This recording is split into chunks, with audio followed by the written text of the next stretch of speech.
तो dear students, आज हमारा नया चैप्टर शुरू होगा रिप्रोडक्शन। और हमारे एनसीईआरटी के अंदर ये चैप्टर का क्या नाम है? How do organism reproduce. क्या नाम है बेटा?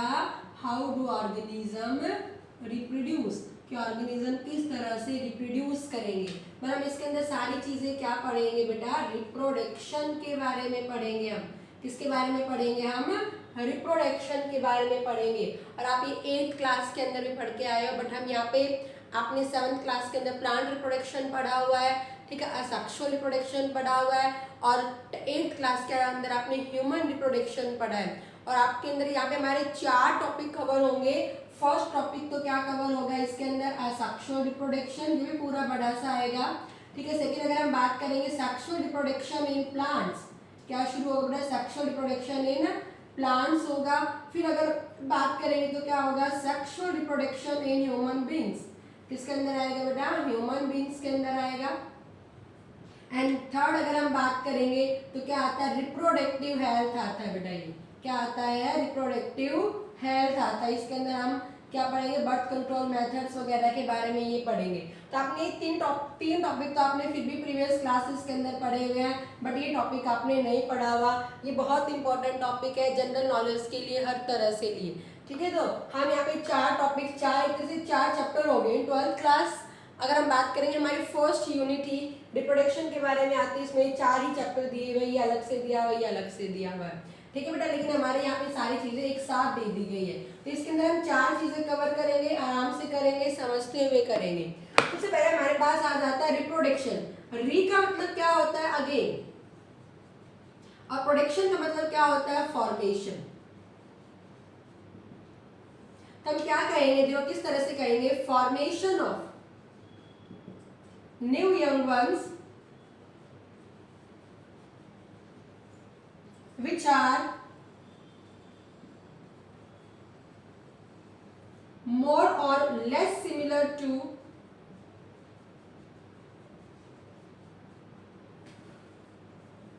their parents,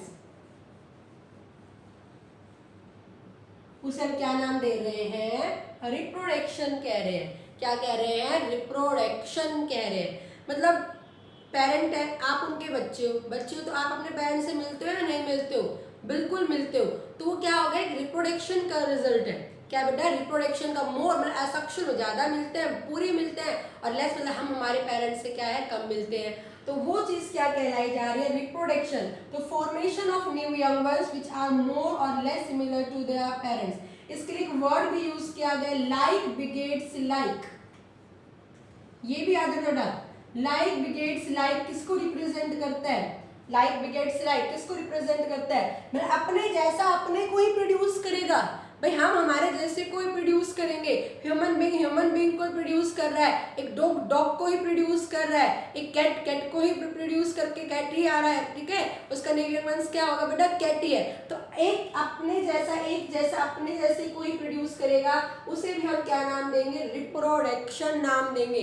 तो याद रखना बेटा, लाइक बिगेट्स लाइक, ठीक है, वो चीज क्या कहलाई जाएगी? रिप्रोडक्शन। तो आपको ये शॉर्ट में भी याद रखना है। ये आगे लाइक एक चीज आएगी, हम डिवाइडेड के अंदर बताएंगे आपको। तो यार लाइक बिगेट्स लाइक, तो आपको यहाँ पे क्या याद रखना है? लाइक बिगेट्स लाइक किसको रिप्रेजेंट करेगा? रिप्रोडक्शन को ही रिप्रेजेंट करेगा। तो हमने क्या कहा? फॉर्मेशन। अगेन मतलब फॉर्मेशन, भाई पेरेंट्स ने रिप्रोड्यूस किया, मदर फादर हो गए, उनके बच्चे आ गए, चिल्ड्रन आ गए, फिर किसी और के, फिर इन्होंने रिप्रोड्यूस किया, फिर नई जनरेशन आ गई। तो ये चीज क्या कहलाई जाएगी? प्रोडक्शन कहलाई जाएगी। क्या कहलाई जाएगी? रिप्रोडक्शन कहलाई जाएगी। Formation of new young ones which are more और less similar to their parents. Clear? अब अगर हम बात करेंगे यहाँ इंपॉर्टेंट, इज रिप्रोडक्शन। तो अगर हम बात करेंगे रिप्रोडक्शन क्या है, अगर हम बात करेंगे रिप्रोडक्शन भी एक लाइफ प्रोसेस ही है। रिप्रोडक्शन भी क्या है? कि लाइफ प्रोसेस ही है, जैसे रेस्पिरेशन एक्सक्रीशन ऐसे ही है। आप बताना, इज रिप्रोडक्शन, बहुत इंपॉर्टेंट है, बोर्ड में क्वेश्चन आता है, is reproduction is essential life process, is an essential life process। क्या रिप्रोडक्शन एक एसेंशियल लाइफ प्रोसेस है? जवाब दो मुझे, सोच के एक बार सोचो आप, क्या रिप्रोडक्शन एक एसेंशियल लाइफ प्रोसेस है? जैसे हमने क्या कहा भाई, रेस्पिरेशन एक प्रोसेस है, हमने एक्सक्रीशन बताया, हमने क्या बताया बेटा, कंट्रोल एंड कोऑर्डिनेशन, हमने ट्रांसपोर्टेशन, हमने ये सारी प्रोसेस लाइफ प्रोसेस डिस्कस की फर्स्ट चैप्टर के अंदर, सेकंड चैप्टर के अंदर, ठीक है। क्या आप डाइजेशन, हमने न्यूट्रिशन की, क्या आपके को लगता है कि इसके कंपैरिजन में भाई रिप्रोडक्शन बहुत जरूरी है? बता सकते हो? नहीं, रिप्रोडक्शन जरूरी नहीं है। अगर हम सांस नहीं लेंगे तो हम मर सकते हैं, हम सांस नहीं लेंगे, ऑक्सीजन हमारी बॉडी में नहीं जाएगी, हमें एनर्जी नहीं मिलेगी। आपको सबको पता है अगर हमारे ब्रेन को क्विकली एनर्जी नहीं मिली, ऑक्सीजन नहीं मिली तो हम मर जाएंगे। अगर हमने खाना नहीं खाया, न्यूट्रिशन नहीं खाया, अगर हमारी बॉडी में न्यूट्रिशन नहीं जाएगा तो भी हम मर जाएंगे। अगर हमारी बॉडी एक्सक्रीट नहीं करेगी, टॉक्सिक सब्सटेंस रिलीज हो जाएंगे हमारी बॉडी में तो भी हम मर जाएंगे। अगर हमारी बॉडी ने ट्रांसपोर्टेशन नहीं किया तो भी हम मर सकते हैं, ठीक है, तो भी हम मर सकते हैं। अगर हमारी बॉडी में नर्वस सिस्टम ने काम करना शुरू बंद कर दिया तो भी हमारी बॉडी अफेक्ट होगी, हम मर सकते हैं। इन सारी लाइफ प्रोसेस अगर हम बात कर रहे हैं इंपॉर्टेंट, तो हमारी बॉडी में क्या होगी, अफेक्ट करेगी। बट अगर हम रिप्रोड्यूस नहीं कर रहे, अब आपकी जनरेशन है, आपकी गैप ईयर है, आप इस कंडीशन में रिप्रोड्यूस नहीं कर रहे, क्या आपकी हेल्थ के ऊपर कोई फर्क पड़ रहा है? बिल्कुल नहीं पड़ रहा। इसलिए हम रिप्रोडक्शन को क्या नहीं मानते, एसेंशियल लाइफ प्रोसेस नहीं मानते हैं। क्वेश्चन आता है yet it is important, yet it is important, उसके बावजूद ये एक इम्पोर्टेंट लाइफ प्रोसेस है, उसके बाद ये एक इम्पोर्टेंट है, इसकी जरूरत है, ये नेसेसरी है। वाई? एसेंशियल मतलब जरूरी, इसकी हम क्या कहते हैं, जरूरत कहेंगे। आप एसेंशियल और नेसेसरी में डिफरेंस समझते हो ना? एसेंशियल मतलब जरूरी, जिसके बिना नहीं रह सकते, और नेसेसरी का मतलब क्या होता है, जरूरत। ये एसेंशियल लाइफ प्रोसेस नहीं है but it is necessary. Why? ये फिर भी इसकी जरूरत है, गिव रीजन। हमारे एनसीईआरटी में क्या क्वेश्चन आ जाता है, reproduction takes a lots amount of energy. रिप्रोडक्शन करने के लिए बहुत ज्यादा एनर्जी की रिक्वायरमेंट है। रिप्रोडक्शन मतलब गैमेट फ्यूज होंगे, फर्टिलाइजेशन होगा, फिर अगर हम ह्यूमन केस के अंदर बात करेंगे तो एक बेबी की डेवलपमेंट होगी, तो 9 मंथ तो आप एक एक्स्ट्रा अमाउंट में एनर्जी रिक्वायरमेंट होती है। क्या होती है, reproduction takes a loads amount of the energy but it is important, but is important, फिर भी इम्पोर्टेंट है, जरूरत है इसकी, इट इज नेसेसरी। यह क्वेश्चन आ जाता है कि reproduction is not an essential life process. Why? क्यों एसेंशियल नहीं है? तो हम लिखेंगे because reproduction takes a lots amount of the energy. If we do not reproduce then there is no effect on our health और body. हमारी body पर, हमारी हेल्थ में कोई फर्क नहीं है, but it is necessary. Question को ध्यान देना, ये क्यों जरूरी नहीं है, तो आपको बता देना है कि रिप्रोडक्शन बहुत ज्यादा एनर्जी लेती है। इफ डू नॉट रिप्रोड्यूस तो हमारी बॉडी पर कोई भी फर्क नहीं पड़ेगा, बट इट इज नेसेसरी। पर ये क्या है, नेसेसरी है, इसकी एक जरूरत है। क्या है बेटा, इसकी एक जरूरत है, इसकी क्या है, एक जरूरत है। क्वेश्चन आएगा आपका एमसीक्यूज में भी क्वेश्चन पूछा गया इंपॉर्टेंट, तो आपको 4 पॉइंट याद रखने हैं। ये क्या है, एक नेसेसरी लाइफ प्रोसेस है, ये इसकी एक जरूरत है, कि नीड है, इसकी नीड ऑफ रिप्रोडक्शन। क्या है बेटा, रिप्रोडक्शन की एक जरूरत है। क्यों जरूरत है रिप्रोडक्शन की? सबसे पहले 4 ही पॉइंट आपको याद रखना है इसके अंदर। कितने पॉइंट याद रखने हैं? 4 पॉइंट। पहले अगर हम बात करेंगे, सबका मतलब एक सा ही आएगा, कंटिन्यूएशन ऑफ लाइफ। लाइफ को कंटिन्यू बनाने के लिए अगर रिप्रोडक्शन करना बंद कर दिया तो सारी धरती पे जो, जैसे ह्यूमन बीइंग, इमेजिन करो ह्यूमन बीइंग ने रिप्रोड्यूस करना बंद कर दिया, कि लाइफ कंटिन्यू रहेगी, सब ऑर्गेनिज्म ने रिप्रोड्यूस करना बंद कर दिया। जिस लाइफ को इस धरती पर आने में इतना साल लगे हैं और इतने साल से चेंज होते होते कोई चीज बन रही है, अगर सबने ही रिप्रोड्यूस करना बंद कर दिया तो क्या लाइफ रह जाएगी? बिल्कुल नहीं। हम जनरेशन है, आपकी जनरेशन है, आप सबने रिप्रोड्यूस करना बंद कर दिया तो नई जनरेशन तो आएगी नहीं, मेरा लाइफ आगे रहेगी नहीं। तो इस लाइफ को कंटिन्यू बनाने के लिए किसकी रिक्वायरमेंट है? रिप्रोडक्शन की रिक्वायरमेंट है। किसकी रिक्वायरमेंट है? रिप्रोडक्शन की रिक्वायरमेंट है। अगर बात करेंगे मेंटेनेंस ऑफ स्पीसीज, सेकेंड अगर हम बात करेंगे तो किसके लिए जरूरत है बेटा? ये मेंटेनेंस ऑफ स्पीसीज, स्पीसीज को मेंटेन करने के लिए। मैंने कहा बेटा मतलब सबका एक ही निकलेगा। अगर ह्यूमन बीइंग ने रिप्रोड्यूस करना बंद कर दिया तो क्या ह्यूमन बीइंग की स्पीसीज एग्जिस्ट करेगी? नहीं करेगी। तो इस धरती पर उस स्पीसीज को मेंटेन करने के लिए किसका रिक्वायरमेंट है? रिप्रोडक्शन की रिक्वायरमेंट है। ठीक है बेटा। फिर अगर हम बात करेंगे रिप्लेसमेंट ऑफ डेड ऑर्गेनिज्म, किसके लिए बेटा? Replacement of dead organism, dead organism को रिप्लेस करने के लिए। अब ये रिप्लेसमेंट का मतलब ये मत समझो कि डेड था इसलिए जिंदा नहीं। रिप्लेसमेंट का मतलब क्या है? आपके घरों में मैं आपको एक कॉमन एग्जांपल देंगे भाई, आपने ग्रैंड पेरेंट्स तो देखे होंगे, चलो अपने ग्रेट ग्रैंड पेरेंट्स से हम शुरुआत करते हैं, आपके परदादा से। ग्रेट ग्रैंड पेरेंट्स, उनके जनरेशन आई भाई, आपके पेरेंट्स फादर जो भी मदर है, दो फैमिली से आ जाएंगी, ठीक है। फिर आपने क्या, कभी वो क्या है आपके ग्रैंड पेरेंट्स है, दादा दादी है, फिर उनके जन क्या है पेरेंट्स आ गए, और पेरेंट्स से आपके आ गए चिल्ड्रंस आ गए। क्या आप आपकी लाइफ आपकी घर में ये है? नहीं है, बट उसके लिए कौन आ चुके हैं? आप आ चुके हो। कौन आ चुके हो? आप आ चुके हो। उनकी जगह मतलब उसकी पोजीशन ले चुके हो। अभी भी आपके घर में 3 जनरेशन है, तो हम क्या कहेंगे? Replacement of dead organism. भाई मरते रहेंगे, अगर वो मर जाएंगे, अगर वो रिप्रोड्यूस नहीं करेंगे तो नई स्पीसीज नहीं आएगी, तो रिप्लेस कैसे होगी? तो इसलिए क्या जरूरत है बेटा? रिप्रोडक्शन। सब कहने का मतलब ये है कि इस धरती पर इस लाइफ को एग्जिस्ट करने के लिए, हर चीज को मेंटेन करने के लिए किसकी जरूरत है? रिप्रोडक्शन की जरूरत है। And the most important for variation, इसे हम क्या कहेंगे? वेरिएशन हम क्या कहेंगे? Formation of new species. क्या कहेंगे बेटा हम? फॉर्मेशन ऑफ न्यू स्पीसीज, नई स्पीसीज को बनने के लिए। मैं आपके इवोल्यूशन में आता है मेन इंपॉर्टेंट, इवोल्यूशन के अंदर आएगा बेटा वेरिएशन पूरा का पूरा डिटेल के अंदर, कि जो नई स्पीसीज, अगर आपने सबने पहला भी पता आदि मानव की फॉर्म में थे ह्यूमन बीइंग, हमारे अंदर चेंज होता चला गया, वेरिएशन, रिप्रोड्यूस हुआ तो आधे आधे जीन्स आते चले गए, तो हर बार क्या होते चले गए? वेरिएशंस आती चली गई, और आज हम मॉडर्न मैन बन चुके हैं। तो एक रीजन क्या होगा? वेरिएशन होगा। क्या होगा? वेरिएशन। जिससे क्या होगा? इवोल्यूशन, नई चीजें बनेंगी। ये हमारा नेक्स्ट चैप्टर आएगा, सबसे ज्यादा इंपॉर्टेंट और सबसे ज्यादा समझने के लिए, आपको समझना बड़ा इंटरेस्टिंग है। आपको ये चीजें याद रखनी है। अगर आगे reproduction is not an essential, तो आपको क्या बोलना है? Yes, reproduction is not an essential process. If we do not reproduce, then there is no effect on our health. It takes a lot amount of energy, but it is necessary. क्यों जरूरत है? For continuation of life को continue बनाने के लिए, for maintenance of species को maintain करने के लिए, replacement of dead organism and for variation. इन सब के लिए reproduction क्या है? जरूरत है। reproduction की एक need है। ठीक है बेटा, आई मेरी बात समझ में कि रिप्रोडक्शन क्या हो गया और रिप्रोडक्शन की जरूरत क्यों है। अब हमारे पास नेक्स्ट आ जाता है, जो नेक्स्ट आएगा हमारे पास वो क्या आएगा बेटा? ध्यान देंगे, टाइप्स ऑफ रिप्रोडक्शन।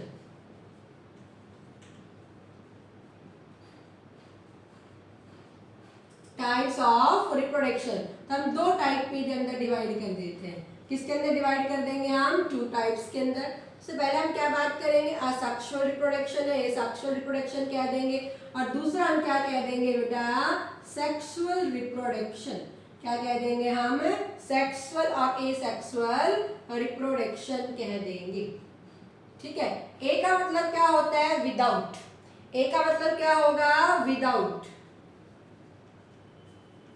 क्या विदाउट? सेक्सुअल का मतलब क्या होता है? Fusion. Without fusion of gametes, कि यहाँ पे कोई गैमेट फ्यूज नहीं हो रहे हैं। एक्चुअल में यहाँ पे गैमेट बनेगी भी नहीं, कि there is no formation of gamete, there is no formation of gamete. अगर कोई गैमेट बन भी रहे हैं तो उनके अंदर क्या होगी? इनकैपेबिलिटी होगी फ्यूजन की, वो फ्यूजन नहीं कर पाएंगे।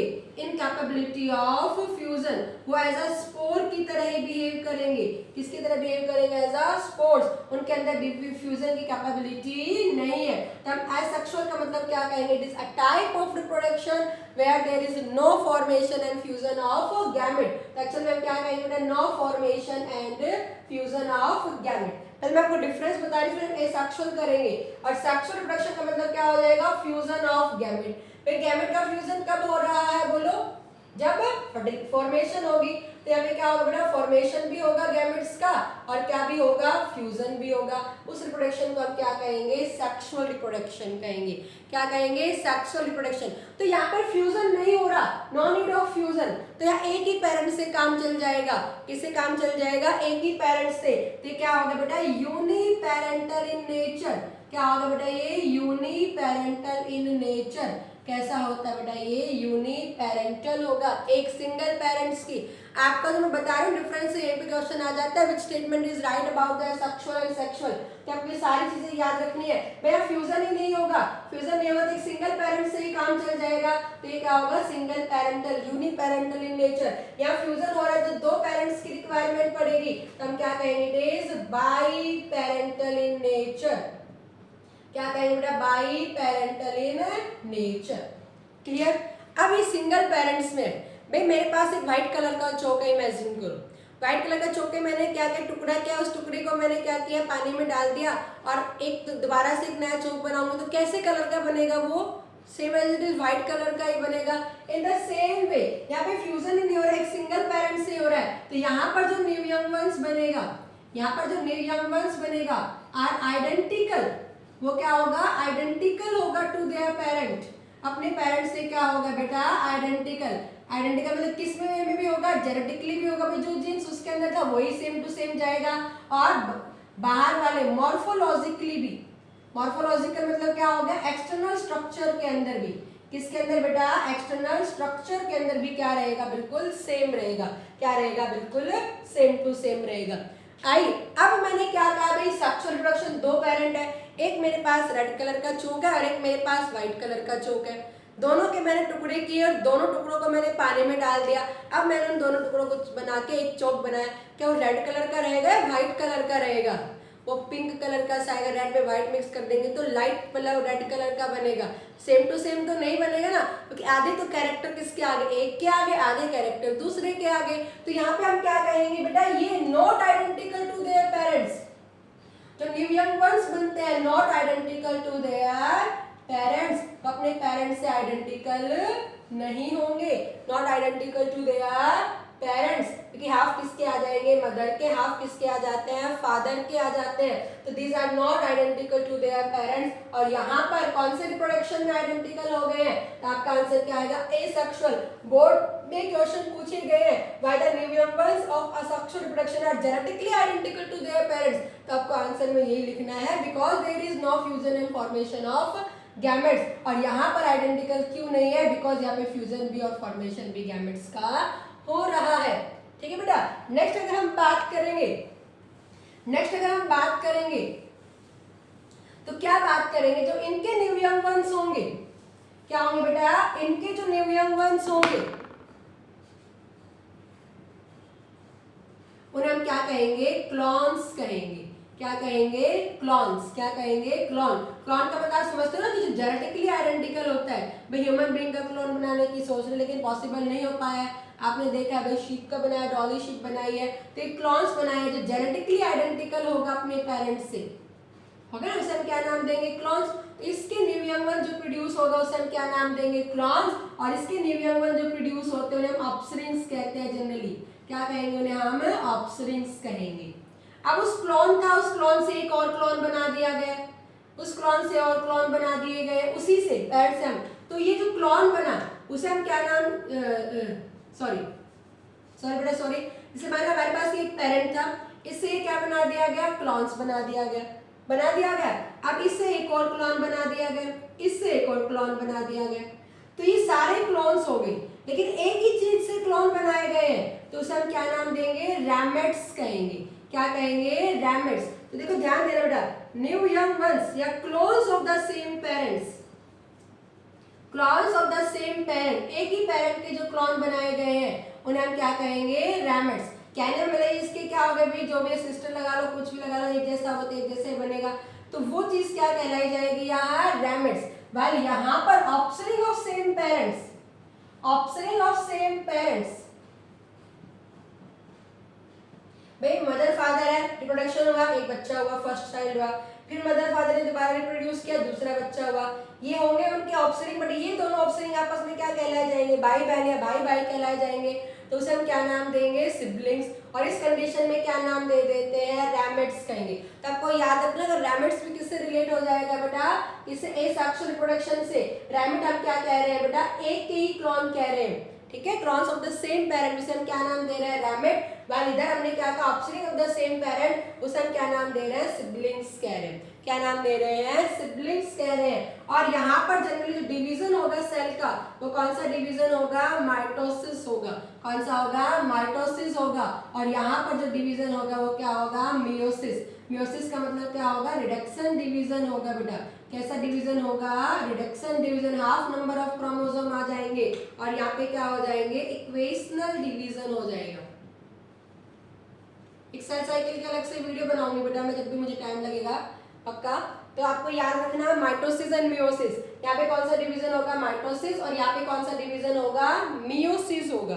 कौन सा होगा, मियोसिस। अब नेक्स्ट अगर हम बात करेंगे एसेक्सुअल रिप्रोडक्शन में, सबको पता है 1000 स्पोर आ जाएंगे तो हजारों स्पोर प्रोड्यूस कर सकते हैं। तो जो न्यू यंग वंस का नंबर होता है वो ज्यादा होगा, मोर होगा। बट सेक्सुअल रिप्रोडक्शन में न्यू यंग वंस का नंबर ज्यादा नहीं है। मोस्टली कितनी बार प्रोड्यूसेस ह्यूमन बीइंग कर लो, आजकल तो बहुत ज्यादा 2 ही बच्चे पैदा कर रहे हैं। अगर हम बात करेंगे तो रिप्रोडक्शन की कैपेबिलिटी एसेक्सुअल में एक ही बार में कम होती है। यहाँ पे 1000 तक न्यू यंग वन बन सकते हैं, लेकिन यहाँ पे ऐसा पॉसिबल नहीं है। क्लियर है बेटा। तो हमने क्या पढ़े हैं, 2 टाइप्स के रिप्रोडक्शन पढ़े हैं। कितने टाइप के रिप्रोडक्शन पढ़े हैं बेटा, हमने यहाँ पर 2 टाइप के रिप्रोडक्शन पढ़े हैं। पहला रिप्रोडक्शन हमने क्या पढ़ा, एसेक्सुअल, और दूसरा हमने क्या पढ़ा, सेक्सुअल रिप्रोडक्शन पढ़ा। ठीक है बेटा। हमने पहला क्या पढ़ा, एसेक्सुअल। एसेक्सुअल का मतलब क्या होगा, without fusion and formation of gamete, और सेक्सुअल का मतलब क्या होगा, फ्यूजन। ठीक है, यहाँ विदाउट फ्यूजन हो रहा है तो न्यू यंग वंस बिल्कुल आइडेंटिकल बनेगा, यहाँ पे आइडेंटिकल नहीं बनेगा। या एक ही पेरेंट से काम चलेगा, यूनिपेरेंटल, ये बाई पेरेंटल नेचर का हो जाएगा। यहाँ न्यू यंग वंस को क्लॉन्स कहेंगे, और एक ही क्लॉन, एक ही पेरेंट के क्लॉन को हम गैमेट्स कह देंगे। यहाँ हम क्या नाम दे देते हैं, सिबलिंग्स कह देंगे। यहाँ माइटोसिस डिवीजन होता है और यहाँ पे मियोसिस डिवीजन। आज इस वीडियो के अंदर हम खाली एक और चीज पढ़ेंगे, असेक्सुअल रिप्रोडक्शन के मोड्स कौन से होंगे। तो हम पहला शुरुआत करेंगे एसेक्सुअल रिप्रोडक्शन। क्या करेंगे बेटा, हम एसेक्सुअल रिप्रोडक्शन फटाफट बोलेंगे, ये पॉइंट्स नोट कर लेना। हम क्या करेंगे, asexual reproduction, there is, it is, अगर हम डिफाइन करेंगे इसे, it is a type of reproduction, it is a type of reproduction in which no fusion and formation of gamete take place, formation of gametes take place, जहाँ पे ना कोई fusion होगा ना ही फॉर्मेशन। अगर हम लिखेंगे if gametes form, अगर गैमेट बन भी जाते हैं, if gametes are formed, then they do not have capability of fusion। किसकी कैपेबिलिटी नहीं होगी बेटा उसके अंदर, कैपेबिलिटी ऑफ फ्यूजन, फ्यूजन की कैपेबिलिटी उसके अंदर नहीं होगी। ठीक है बेटा। और ये कैसे नेचर का होगा, यूनिपेरेंटल इन नेचर। कैसा होगा बेटा ये, यूनिपेरेंटल इन नेचर, मतलब सिंगल पेरेंट की रिक्वायरमेंट होगा। और कौन सा डिवीजन होगा यहाँ पर, ओनली माइटोसिस डिवीजन होगा। ठीक है, माइटोसिस मतलब इक्वेशनल डिवीजन हो रहा है यहाँ पे। कैसा डिवीजन हो रहा है यहाँ पर, इक्वेशनल डिवीजन हो रहा है यहाँ पे। क्लियर। फिर अगर हम बात करेंगे यहाँ पर, तो यहाँ मीडियम में यूनिपेरेंटल इन नेचर है। ठीक है, माइटोसिस डिवीजन है, इक्वेशनल डिवीजन हो रहा है। फिर अगर हम बात करेंगे यहाँ पे न्यू यंग वंस जो हो जाएंगे, क्या हो जाएंगे, जो न्यू यंग वंस हो जाएंगे उसे हम क्या कहेंगे, called as new young ones are genetically identical. कैसे होंगे बेटा ये, जेनेटिकली आइडेंटिकल। और कैसे भी होंगे बेटा, एंड मॉर्फोलॉजिकल आइडेंटिकल। और कैसे होंगे ये, मॉर्फोलॉजिकल आइडेंटिकल होंगे to their parents, to their parents. जिसे हम क्या कहेंगे विचार, नॉन एज क्लॉन्स। क्या कहेंगे उन्हें हम, क्लॉन्स। तो क्लॉन्स भाई क्यों बराबर क्यों हो गए, जैसे, क्योंकि यहाँ पे ना तो फॉर्मेशन हो रहा है ना ही फ्यूजन हो रहा है। नेक्स्ट अगर हम बात करेंगे clones of same parent, clones of same parent, उसे हम क्या नाम देंगे, रैमेट्स कहेंगे। ये वर्ड याद रख लेना, क्या कहेंगे उसे हम, रैमेट्स कहेंगे। क्लियर। नेक्स्ट अगर हम बात करेंगे तो हम क्या कह रहे हैं बेटा, यहाँ पे जो number of new young once है वो क्या होंगे, are more. More in number होंगे, ज्यादा नंबर में होंगे। आगे मेरी बात समझो बेटा, तुमने यहाँ पे क्या क्या एसेक्सुअल रिप्रोडक्शन के कैरेक्टरिस्टिक्स पढ़ लिए, जिसके अंदर क्या होगा, ना तो फ्यूजन होगा ना ही फॉर्मेशन। आई होप आपको याद हो गया होगा।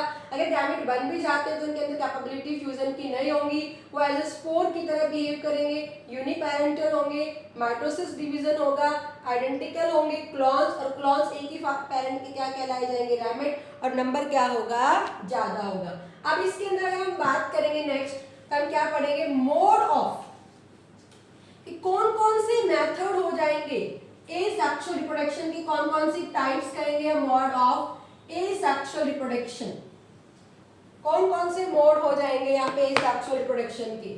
हम क्या पढ़ेंगे, मोड्स ऑफ एसेक्सुअल रिप्रोडक्शन, या हम क्या कहेंगे, डिफरेंट मेथड्स पढ़ेंगे, या क्या कहेंगे, different types of asexual reproduction. तो हम यहाँ पे पढ़ेंगे 6 टाइप्स। कितनी पढ़ेंगे हम यहाँ पे, 6 टाइप्स पढ़ेंगे, डिटेल में पढ़ेंगे। पहले हम क्या कहेंगे, फीजन, क्या कहेंगे, फीजन। सेकंड हम क्या कहेंगे, बडिंग, क्या नाम देंगे, बडिंग। थर्ड अगर हम बात करेंगे तो थर्ड हमारे पहला, हम सेकंड क्या कहा, बडिंग। थर्ड हम क्या कहेंगे, फ्रेगमेंटेशन, क्या कहेंगे बेटा हम, फ्रेगमेंटेशन। उसके बाद हम क्या नाम देंगे, रीजनरेशन, क्या कहेंगे बेटा हम, रीजनरेशन। और फिफ्थ हम क्या नाम देंगे, स्पोर फॉर्मेशन, क्या कहेंगे हम, स्पोर फॉर्मेशन। और लास्ट में हम क्या कहेंगे, वेजिटेटिव प्रोपगेशन।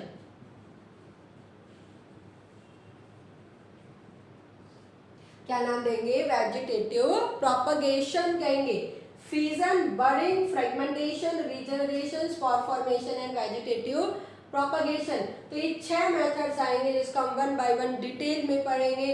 फ्यूजन जनरली हमें यूनिसेलुलर ऑर्गेनिज्म के अंदर देखने को मिलेगा, और ये मोस्टली हमें मल्टी सेलुलर, और ये खाली हम प्लांट्स के अंदर एसेक्सुअल रिप्रोडक्शन को क्या नाम दिया जाएगा, वेजिटेटिव प्रोपगेशन। तो हम हमारे नेक्स्ट वीडियोस के अंदर 1 बाय 1 इन्हीं के बारे में हम पढ़ेंगे। क्लियर सारे बच्चों को? तो फटाफट आज का हम रिवीजन करेंगे। तो हमने क्या पढ़ा यहाँ पे, रिप्रोडक्शन। रिप्रोडक्शन का मतलब क्या हो जाएगा, formation of new young ones which are more और less similar to their parents. उसे हमने क्या नाम दिया, रिप्रोडक्शन। लाइक बिगेट्स लाइक, उसे हम क्या नाम दे रहे हैं, रिप्रोडक्शन। रिप्रोडक्शन एसेंशियल नहीं है बट नेसेसरी है। नेसेसरी किस लिए है, क्यों जरूरत है बेटा, पता लग गया। Continuation of life, maintenance of species, replacement of dead organism and variation, इन सब के लिए रिप्रोडक्शन बहुत ज्यादा जरूरी है। फिर हमने इसकी 2 टाइप्स पढ़ी, एसेक्सुअल एंड एसेक्सुअल। एसेक्सुअल में कोई फ्यूजन नहीं होगा, वहाँ फ्यूजन होगा। ए सिंगल पेरेंट, वो बाई पेरेंट, यानी यंग वंस को क्लॉन्स कहा गया, ऑप्शनिंग कहा गया, ऑप्शनिंग ऑफ सेम पेरेंट सिबलिंग नाम दिया गया, गैमेट्स नाम दिया गया। या माइटोसिस डिवीजन, वहाँ मियोसिस डिवीजन। और ये हमने डिफरेंट मेथड्स बात की है, मोड्स बात की है। तो आपको नाम याद रखना है फिलहाल के लिए, fission, budding, fragmentation, regeneration, spore formation and vegetative propagation. Okay.